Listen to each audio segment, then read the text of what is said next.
when I first got this integrity tone scale, I was looking at it, and I was just looking through the bottom parts of it, and I realized that a lot of the things, a lot of the feelings, a lot of the words that were listed here, I have gone through pretty much when I was in my middle school and high school years. I was in a serious relationship where I was with someone for about 3 years. And I just caught her cheating with one of my best friends, and pretty much after that, I went through the whole depression phase. Wanted to die, didn't trust anyone. I didn't want to talk about anything. Pretty much stayed at home, stayed in bed. Ate really unhealthily. All these things that wouldn't normally bother me. All of a sudden just seem so big. Right, brother. And just things that really normally wouldn't. Just got a pressure. I just wouldn't think about. All of a sudden it's just overwhelming. From the bottom band, the main thing I felt was betrayal, uselessness, and regret. Because after things happen, you sit there and you wonder what would happen if you didn't do this, if you would have done that.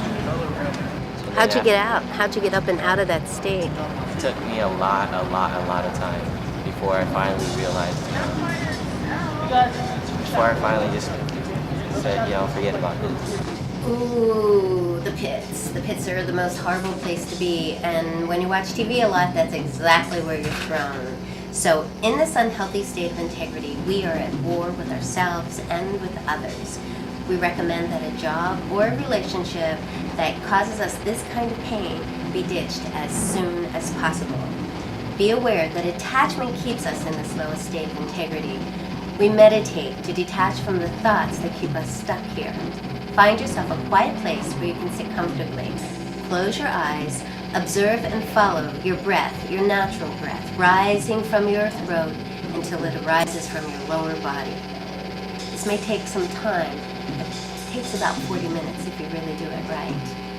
If that doesn't work, get a coach, go to the gym, or accomplish a small goal. But get out of whatever is keeping you here in this lower state of integrity and detach from that so you can have one. Let's make a decision to trust ourselves, to have compassion and forgiveness for ourselves and others, and pull through to the next level.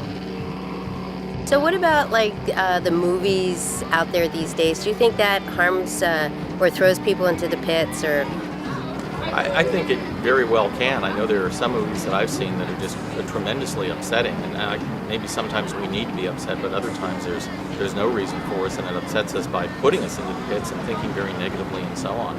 So I'm quite cautious about what I go to see these days. I'm much more selective than I have been in the past, and I look for things primarily that are uplifting or tell a true story, even if it's not a terribly positive one, but not something that's negative simply for the sake of negativism.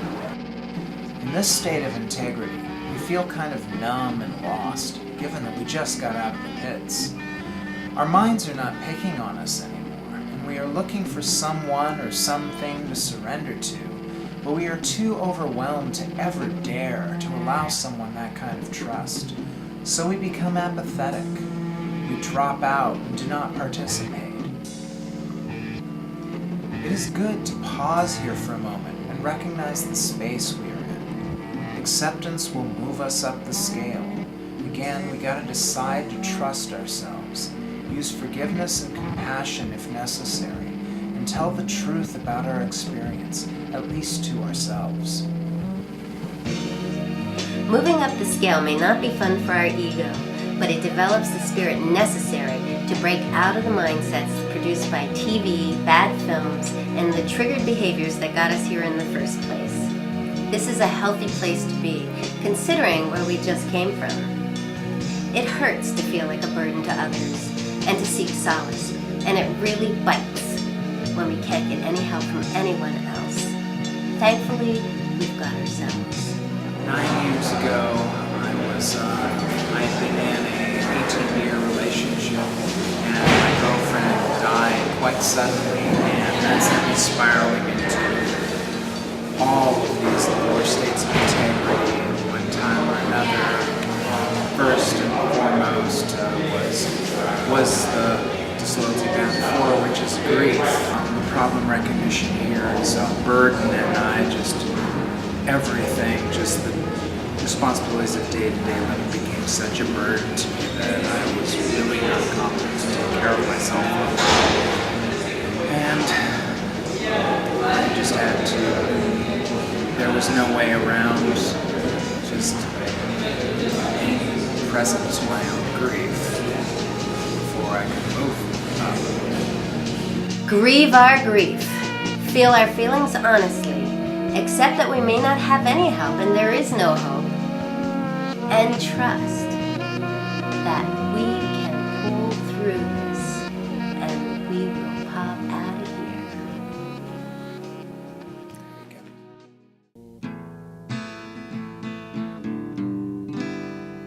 During that time, before I finally got out of those phases, I was, doing a lot of bad things, smoking, drinking, pretty much all the drugs that you can name. I've tried it at least once during that time. Just things that would just get me so that I am removed from my situation. Kind of like what the Slowly Band 3 says, numb myself. I was pretty much wanting to get away from everything. And I spent most of my time either high or drunk. And I was, if you looked at some of the pictures I've had taken during that time, you'd see that like my complexion was really pasty, and I was looking like I was dead for like weeks on end. And like, I don't know, I just felt like no one really cared at the time because I wouldn't let anyone care. So did you feel trapped I was. and wanting to be rescued? I wanted to feel something other than, all this pain that I was holding inside. I wanted to, have something to just come and just take it all away. And, there were times when, I went from that phase all the way back down to disloyalty band 6, where I wanted to die, pretty much remove myself from the whole situation altogether. Trapped in a sea of nothingness, looking to be rescued from the seemingly never-ending babbling of our inner voice makes us wonder why there is no one there for us. We feel lonely and begin to feel the edges of our clueless state of being. If only someone would rescue us. We think we can get out of this mind trap, but it is just another passage for the development of self-trust, self-concept, self-worth. Keep reinventing that we are trustworthy, that we are beyond the small thoughts in our heads. We bar recycled trash from this stupid environment. Recognize our desire for connection and keep trusting ourselves, and we move on. What happened to me was that I had lost the house that we had together, and I was bouncing from one hotel room to another or crashing with friends and really living a precarious existence. And during that time I was in a constant state of low-level fear. I was progressing step by step, getting out of this predicament that I was in, and every small step I took, the fear kind of drained away, and I was just in the moment, dealing with the situation. The prescription to get out of this state is to trust yourself and tell the truth about your experience, and I know I was doing that. When you lose your ability to control your life and you're afraid all the time, I think maybe my boss lives in this constant sense of personal fear. But the thing is, it works for him. I mean, it's gotten him through, 50 years of life. He's excellent at his job, and he's a great guy. But that's why we all do what we do, because it seems to be working for us, right. Whether it is on a deeper level or not. It's working for us. Could he be happier doing something else? Probably, but he survives at the level he's at. Hang on now. This is a scary place to most people go to religion instead of developing that inner core that does not fear, but moves beyond the shadow of doubt, where we needn't fear any evil because we are conquering the source of fear, our inner demons, as we move through this integrity tone scale.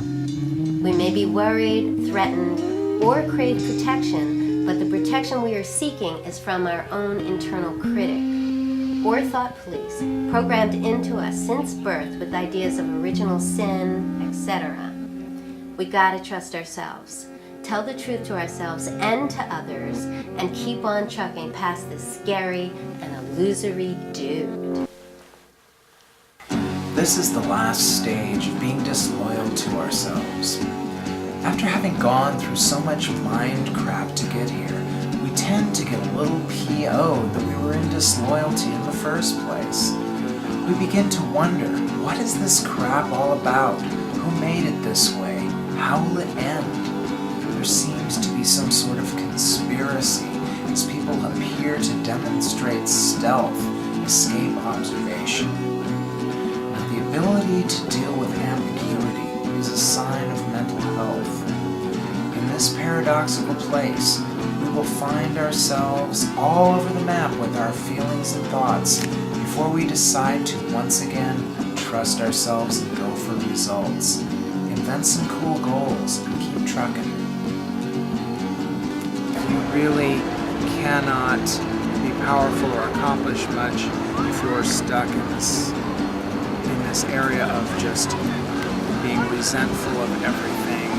It means that you're just running an internal dialogue of complaints, and you're not ever actually addressing any of the things that are bothering you. Also, I find when I'm operating on this level of covert resentment, it undermines the people around me, because I think I operate as if, my resentment can't be seen, but to everyone around me it's clear, and since it's uncommunicated and unexpressed, they don't know what's going on. All they see is resentment, and it just creates all kinds of unconscious drama between people. So, like all of the disloyalty states, the best thing to do is trust ourselves and tell the truth about our experience. Say what's on your mind, what's bothering you, and then we can actually start to make some progress in our lives.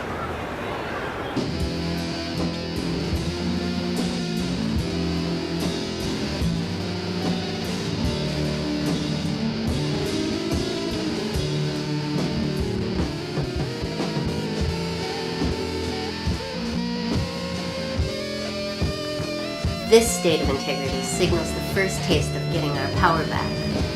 We are not exactly happy campers, but a shift has occurred, and we are no longer blaming ourselves for what goes on in our lives and in our world. But neither are we really yet equipped for being a power source of anything yet. No, this is where we begin to still hold others responsible for our problems, but without throwing ourselves into the trash can as well. Arrogance is the fear of being judged and found wanting. So we need to be easy on ourselves and on others. We need to keep on moving up and choose to get some results. We don't wallow here too long. Hey, this adversary band 1, that's really interesting. I definitely went through quite a period of being there in my down and out days. The emotions being antagonism, hostility, and pain. Attitude, defiance, shock, outrage, and reasonableness, in the sense of reasonableness, like you're giving reasons for everything. You've got a good reason for it all, right? And you recognize your problems as attacks, other people's rules as suppression. And it's very interesting. There was a period I was living in Oakland, and I noticed the difference between then and now, because I was always being confronted. People were always like hostile to me, like just constantly running into like attacks, and like only recently it's come to me that like I was walking around. I was a walking attack, even when I didn't say a word. I found myself when I was in industry, especially in the early going, being the adversary band one. This is where there's antagonism, hostility, pain, and so on. And this was because I found that things weren't the way that I was expecting them to be. I found there was an extremely competitive nature where I worked in several different jobs. This part of the reason for this was in the hospitality industry, where most industries are either capital intensive or they're labor intensive. That industry is both, so profit margins are very narrow, and owners are constantly badgering management to produce a higher profit, or to keep from losing so much money, or to minimize negative cash flow. And so just the nature of it is such that it causes this type of antagonism and this constant confrontation among people with whom you work. I was going to say too that I think that the federal government, the Bush administration in particular, is their adversary one or two. I think they're more one. What's the emotional tone state there? Antagonism, hostility, pain. And attitude? Defiance, shock, outrage, reasonableness. Well, they have reasons for what they're doing. Yeah, right. Yeah, I gotcha. Problem recognition, attack. Well, that's pretty easy. Recognition of others' roles. This is interesting. It says suppression, meaning I assume that's what they do in order, or that's what at least they want to do. That's what they're projecting on others about. That's what's going to happen to them if they don't act this way. Right. Yep. Now that we are holding other people responsible for the conditions we live in instead of ourselves, we'll probably start to attack when we feel antagonism, hostility, and pain coming at us from outside. We feel others are trying to suppress us rather than give us reasons for the things that are shocking us. Although this state of integrity is not going to win us friends or influence people, it is still an important stage to pass through, because until we come to terms with taking responsibility for what we let others do to us, our naivety will outrage us. Our demand for reasons will not always be heard or acknowledged, and this can make us mean. Most people stuff it and pretend it is all okay. We don't.